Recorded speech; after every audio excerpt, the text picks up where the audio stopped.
كيفاش نقدروا نربحوا الكاميرون؟ انا متاكد ان الكثير كيطرح هذا السؤال مع راسه. في هذا المقطع غادي نعطي ابرز الحلول للتفوق على المنتخب الكاميرون في المباراه القادمه. قبل ما ندخل في العمر خلي معك واحد ابوني ولايك الفيديو ولننطلق على بركه الله. طبعا واحد من ابرز الحلول وهو الضغط العالي. كنا كنعرفوا ان تطبيق الضغط العالي يقدر يعطيك فرص محققه للتسجيل، خصوصا اذا كان الضغط العالي بطريقه مدروسه ومحكمه وبتركيز عالي من كل اللاعبين. لكن الشيء اللي كنعرفوا ان المنتخب ديالنا مع الركراكي ما كيديرش الضغط العالي على الخصوم حتى عندما يواجه خصوم سهله وفي المتناول.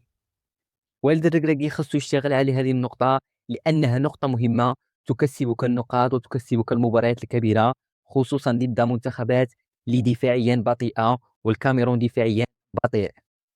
النقطة الثانية هي التنوع في اللعب.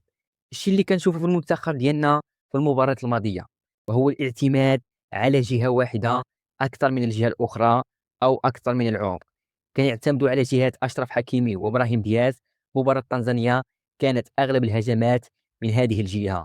في المقابل عندنا جهة كيضم عبد الصمد الزلزولي، نصر مزراوي أو أنا صلاح الدين، بالإضافة لاقتراب إسماعيل السيباري منهم. فيمكن هذه الجهة تشكل خطورة في بعض اللقطات. إذا يجب على الركراكي أو المنتخب اعتماد على التنوع في اللعب للجهة اليمنى والجهة اليسرى، وكذلك كرات في العمق خلف المدافعين. الكرات الثانية، إذ كان والد كيعتمد بزاف على الكرات العرضية، خاص المنتخب يكون جيد في الكرات الثانية. هي نقطة مهمة. يجب على اللاعبين التمركز داخل منطقة الجزاء بأكثر عدد من اللاعبين، وتكون هناك زيادة عددية من لاعبين المنتخب الوطني المغربي. كذلك التمركز الجيد والاستقبال الكرة الثانية تعطيك فرصة محققة للتسجيل وللتقدم في النتيجة. هذه النقطة مهمة كذلك للتفوق في اللقاء ضد الكاميرون. أما النقطة الثانية هي التسديد من خارج منطقة الجزاء. كنا كنشوفوا كنلاحظوا أن لاعبين المنتخب الوطني المغربي لا يسددون من بعيد أو من خارج منطقة الجزاء.